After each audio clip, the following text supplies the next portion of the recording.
great progress is often the result of subtle change. Of seeing something a little bit differently than you did just a moment before. It's not that the world around you has changed. It's that your thoughts about it have. That you looked hard enough to see the opportunity when most simply walked by. See, people live in this place called reality. This little plot of land surrounded by a fence that separates them from the imaginary, the impossible, and the make-believe. But what if you took a second to stop, to look out at the unknown? What if every day you pushed that fence back, little by little, watching what used to be imaginary become your new reality? Soon you'd look around and you would wonder why a boundary ever existed. No word is as deceitful as impossible. Impossible is temporary. It's a falling raindrop. It's a bar that's constantly moving. And as goes your mind, so goes the world around you. When that intersection of real and imaginary blend together, possibilities multiply. Limitations crumble and fall, and failure is no longer an endpoint. It's an invitation to begin again. Two things define your world: your perception of it and how you act on that perception.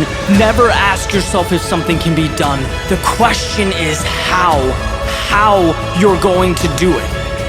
How you're going to make yourself believe it can happen. Look, we were never taught to see the opportunity in everything. We were taught to follow orders, to accept what is. But it's the unknowns that point us in the direction of what we want most. They are not conventional. But neither were airplanes, spaceships, or driverless cars. Your goal is not to live. It is to live a life without walls. A life where you are the author and your story can be shared with the world.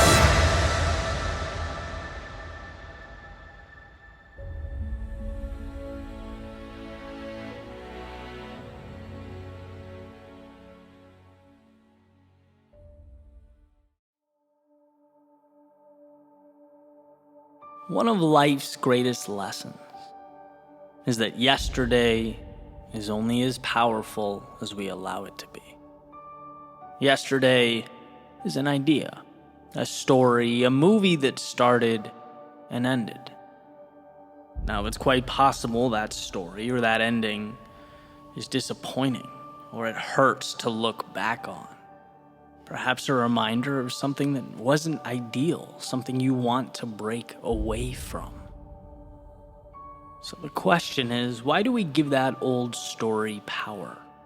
Why do we relive it, create this self-inflicted wound? See, the past undoubtedly played a critical role. It brought you to where you are now. It, in many ways, shaped your worldview, constitutes your beliefs. It was the very road to this moment, and there's value in that. But imagine this scenario. Imagine stepping into your car, turning the keys, and thinking to yourself that you can, in this very moment, only drive down the roads you drove on yesterday. Only associate with the street signs you know, the places you've already gone. Your reality now is determined by what you've already done. So adjust and get used to it.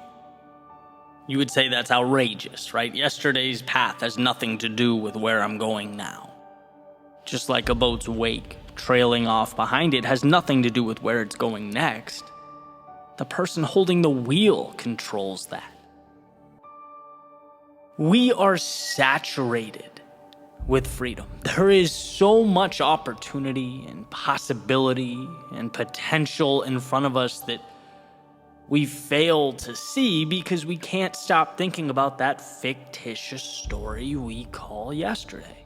We confuse the path we took then for the one we need now, the wake from the steering wheel, what is, and that story about what was. The gateway to change is unshackling ourselves from those imaginary monsters. And more often than not, the answer isn't in finding some solution, it's in cutting ties with those things that no longer serve us. Then we see the world as it truly is.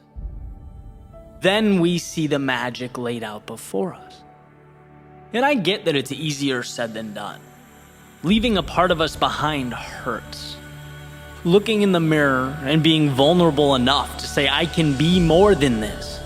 It's not easy, but it's possible. And everything starts with how we see ourselves. And when we remain captives to the past, everything about who we think ourselves to be is outdated. We're neglecting one of our superpowers, the perpetual ability to restart. And one of the most important conversations I've ever had was on this topic. It seemed trivial at the time, but I was having lunch with a friend, and we're talking, and I mentioned to her that I was full. And she goes, well, then why are you still eating? And I'm like, because I paid for it, right? I wanted to get my money's worth. And she says in a very, pragmatic way, Eddie, just because you paid for it doesn't mean you need to eat it, right? It's a sunk cost. Why don't you move on? And the whole thing seems silly, right? It's like, yeah, if you're not hungry, don't eat. Move on. But in the grand scheme of things, how many of us keep on consuming that which doesn't serve us? How many of us stay too long when we should be letting go? We let the path behind us dictate the one before us. See, there's a tendency to overvalue what we know, to feel so invested in how things are, even when we're not happy or it's not healthy, that we'll take the pain of now over the potential for something greater. And that's precisely why the unknown is so terrifying. It's not concrete. It's a world unsettled, and man, do we hate being unsettled. But what we fail to realize is that every time we close our eyes, take a breath, and work up the courage to step into that unknown, to leave yesterday behind us, life gives us new pieces. It resets the stage. It provides new tools to build something incredible, something more ideal, more conducive to our goals, our hopes, and our dreams. And the thought is, well, but what if things become worse than they are right now? What if I move forward and I find myself more confused, more lost? What if things are more chaotic? And that may, for a moment, be true. But what we do is we adjust. We learn things we never knew. We see things through a lens that we never could. Touch things that we never thought existed. It wasn't in staying, but in leaving, that we rediscovered who we were meant to be. That we allowed our truest selves to flourish. And worst case scenario, contrary to popular belief, it's not that the world ends. No, the worst case scenario, should you find the courage to move forward, is that you end up right back where you started. A little more confident, a little bolder, and better prepared to live this life like you never had. All that's needed is for you to convince yourself that there is more. You just need to taste the fruit, step into the sunlight. That's the difference between reality and the story in your head. Reality is that this world has for you everything you need to change, to grow, explore, build a life that means something. It has the support structures and the resources for you to pull yourself back up every time you fall. To say, okay, that hurt, but now let's try a different angle. There is undoubtedly what you need. And the question is never whether the X on that treasure map exists. Trust me, it's there. The question is whether you can pause that story in your head. The tales of a dark, mean, and scary world trying to hold you down. Pause the idea that you're nothing more than the you of yesterday. you're nothing more than how people knew you to be. Pause the idea that you're nothing without that job title or that relationship. Pause the idea that you need him or her or them in your life. Every day you wake up, you are a blank canvas. Who cares about yesterday? What do you want to paint now? When you walk out your front door, where do you want to go now? Step outside that circle of familiarity. See how artificial and in some cases ridiculous these boundaries are that we place around ourselves.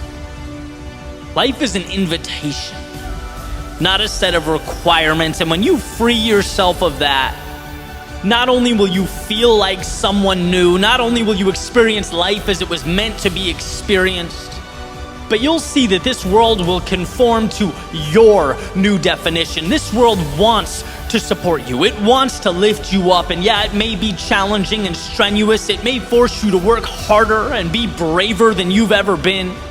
But it is, at the end of the day, your ally. You just have to see your future self before it materializes, when no one else gets it. So move on from all that does not serve you. Break away from the old rules, regulations, and guidelines. Maybe you exhausted time and energy into creating this reality. Maybe it feels like a monumental piece of your identity. Maybe right now is the only security you have. Fine. But my hope is that you can respect it and walk away. See it as the sunken cost that it is.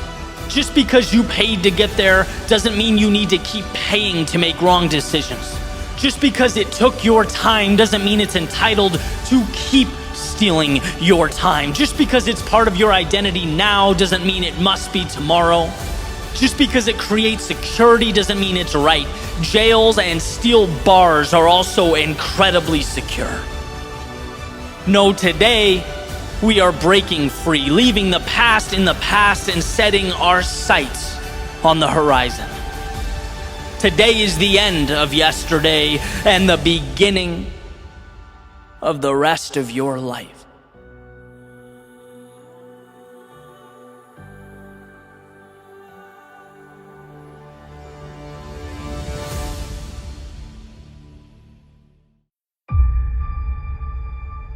When it comes to the almost 8 billion people on planet Earth, there's undoubtedly a variance in the resources at our disposal, the influence we have.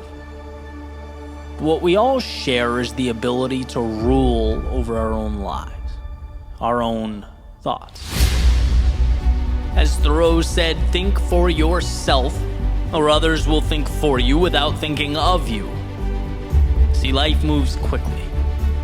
And if one is unable to slow it down, to examine the world around them, well, they'll find themselves a cog in the wheel of their own existence, a pawn on the chessboard of life. Because reality is a battle of self-interest that requires that we build walls around that which is precious, that we protect it at all costs.